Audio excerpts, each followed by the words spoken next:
Hello students, good morning all of you. How are you all bete? I hope you all are good and healthy. Stay at your home. Yes bete, I welcome you in SDE classes. I am Manisha Yadav, teacher of social science. Yes bete, in social science our 8th chapter is going on. Name is national symbols, जिसमें हम अपने तिरंगे झंडे के बारे में और जो उसकी क्वालिटीज़ होती हैं उनके बारे में हम रीड कर चुके हैं। अब हम नेक्स्ट हमारा पार्ट है इंडियन नेशनल करेंसी, भारतीय राष्ट्रीय मुद्रा। इसके बारे में अभी हम रीड करने वाले हैं। तो let's start. You may have seen the rupees symbol on Indian currency.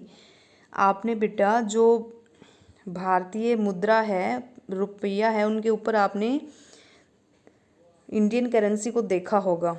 भारतीय मुद्रा का जो प्रतीक है, रुपये का प्रतीक है, उसको आपने देखा होगा। The rupee symbol is a combination of Devanagari word रा एंड द लेटर रे। और जो रूपी का प्रतीक है बेटा, वो देवनागरी लिपि के वर्ड रा और लेटर आर से बना हुआ कॉम्बिनेशन है। ठीक है। Two parallel horizontal strips run at the top. दो समानांतर जो रेखा हैं बेटा वो ऊपर चलती हैं। It was created for official use on Indian currency notes and coins in the year 2010। और बेटा ये क्यों किया गया था? ये ऑफिशियल यूज़ के लिए बनाया गया था, ऑफिशियल यूज़ के लिए बनाया गया था। और कहाँ मिलता है ये? भारतीय मुद्रा जैसे नोट्स और सिक्कों के ऊपर इनको 2010 में लागू किया गया था। तो देखिए आप, इंडियन जो करेंसी होती है वो कैसे बताई गई है वो मैं आपको बताती हूँ एक बार। ये वर्ड है, इसके ऊपर ऐसे और ऐसे, मतलब दो जो रेखाएं हैं ये समानांतर होती हैं और ये निशान होता है। ठीक है। इसको आपको यहाँ बनाना है और भी अच्छे तरीके से मैं अभी आपको बता देती हूँ एक बार। ये देखिए रूपी सिंबल दिखाई दे रहा है सभी को। ये जो हमारा है ये हमारी करेंसी का सिंबल है। ऐसे आपको उस बॉक्स में बनाना है। ओके बेटा, I hope you all understand. इसके बाद नेक्स्ट है अपना draw the rupee symbol in the box given above. इस बॉक्स में आपको रुपीज़ का जो सिंबल है वो ड्रा करना है। नेक्स्ट है Indian national anthem and song, भारतीय राष्ट्रीय गान और गीत। The Indian national anthem is the Jana Gana Mana. जो भारत का राष्ट्रीय गान है वो जनगण मन है। It was written by Rabindranath Tagore, और ये रविंद्रनाथ टैगोर के द्वारा लिखा गया है। It is written in Bengali, और ये बंगाली भाषा में लिखा गया है। It become our national anthem in 1950, और जो ये है हमारा राष्ट्रीय गान है बेटा, ये 1950 में हमारा राष्ट्रीय गान बना। Vande Mataram is the national song of India, और जो वंदे मातरम है ये हमारा राष्ट्रीय गीत है। It was written by Bankim Chandra Chatterjee, और ये बंकिम चंद्र चटर्जी के द्वारा लिखा गया। इन दोनों को आपको बहुत ध्यान से रीड करना है और ध्यान रखना है, राष्ट्रगान अलग है और राष्ट्रगीत अलग है। राष्ट्रगान को रविंद्रनाथ टैगोर ने लिखा है और राष्ट्रगीत को बंकिम चंद्र चटर्जी ने लिखा है। यहाँ पर देखिए रविंद्रनाथ टैगोर जी की पिक्चर भी दिखाई गई है। इसके बाद नेक्स्ट आता है अपना अदर नेशनल सिंबल्स, दूसरे राष्ट्रीय प्रतीक। सिंबल क्या होता है? प्रतीक। भारत के दूसरे राष्ट्रीय प्रतीक कौन कौन से हैं वो देखें। Lotus is the national flower of India. कमल है वो भारत का राष्ट्रीय फूल है। It is known for its purity, और ये इसकी पवित्रता के लिए जाना जाता है। ठीक है बेटा, तो ये देखिए यहाँ पर दिखाया गया है लोटस, कमल का फूल, ये इसकी पवित्रता के लिए जाना जाता है। Peacock is the national bird of India, और जो मोर है बेटा ये भारत का राष्ट्रीय पक्षी है। It is known for its beauty, और ये इसकी सुंदरता के लिए जाना जाता है।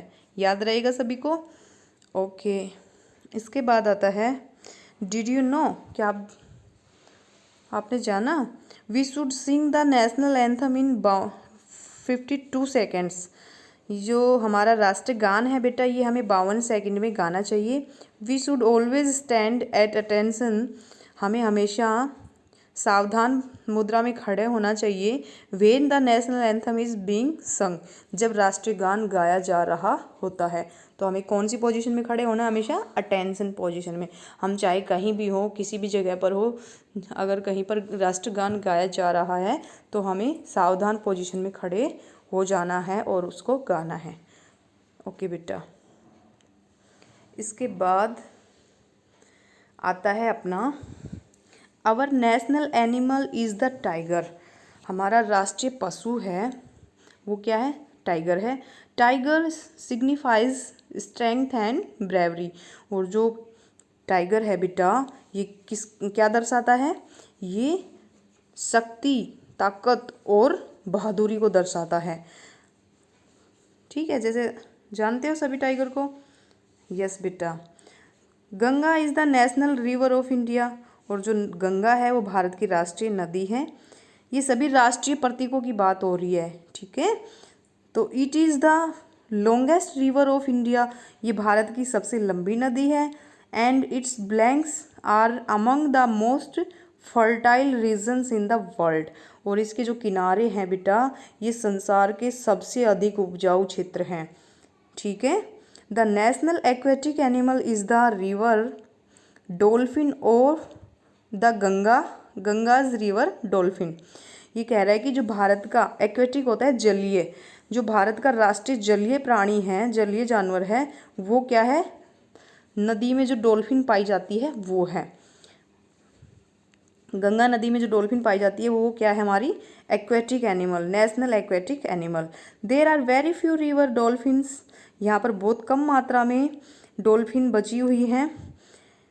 That remain now because the Ganga river is very polluted. और इसका मेन कारण क्या है? कि जो गंगा नदी है बेटा, ये बहुत अधिक प्रदूषित हो गई है।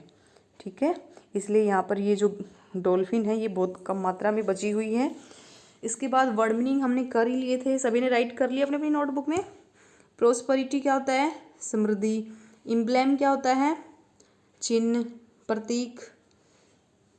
ठीक है, और इसके बाद में ट्रिम्फ, ये होती है विजय। और एंथम, नेशनल एंथम, राष्ट्रीय गान, ये किसी भी देश में गाए जाने विशेष गान है। ठीक है, सबका अलग अलग हो सकता है।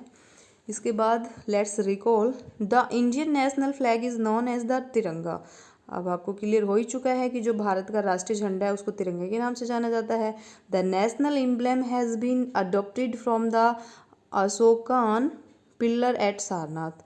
और जो भारत का राष्ट्रीय प्रतीक है बेटा, वो सारनाथ के स्तंभ से लिया गया था और ये सम्राट अशोक के द्वारा बनाया गया था।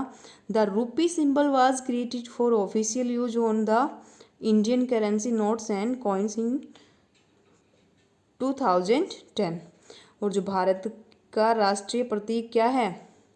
4 headed lion. The rupee symbol, जो रुपये का प्रतीक है बेटा, वो ऑफिशियल यूज़ के लिए भारत के नोटों और करेंसी पर, सिक्कों पर कब आया था? 2010 में आया था। The national anthem is the Jana Gana Mana. Bharat का राष्ट्रीय गान है बेटा वो जनगणमन है। The national song of India is Vande Mataram. और भारत का राष्ट्रीय गीत है बेटा वो वंदे मातरम है। और lotus, tiger, Ganga river and Ganga river dolphin are some other national symbols of India. कमल, चीता, गंगा नदी और गंगा नदी में पाई जाने वाली रिवर डॉल्फिन, ये भारत के राष्ट्रीय कुछ प्रतीक हैं, दूसरे राष्ट्रीय प्रतीक हैं। तो सभी को पता चल ही गया होगा। ओके बेटा, इसके बाद हम आते हैं अपने होमवर्क पर। आज का होमवर्क क्या रहेगा अपना? ये जो एक्सरसाइज ए है ये हम करेंगे, मैच द कॉलम। ये बहुत इजी है और इंटरेस्टिंग है, आप कर सकते हो। फिर भी देख सकते हैं एक बार। नेशनल एंथम क्या है अपना, बताइए। इनमें से इधर से छांटिए, इधर पीकॉक, जनगणमन, तिरंगा, गंगा। बताइए कौन सा है national anthem? Yes yes I am waiting. Okay शाबाश। क्या है हमारा नेशनल एंथम? जनगण मन। नेशनल रिवर कौन सी है? इंडियन नेशनल रिवर, शाबाश बताइए। गंगा। दिखाई दे रही है कहीं गंगा? ये डी नंबर पे गंगा। National bird? पिकॉक। ये खुद करोगे आप, ठीक है। नेशनल फ्लैग अपना तिरंगा।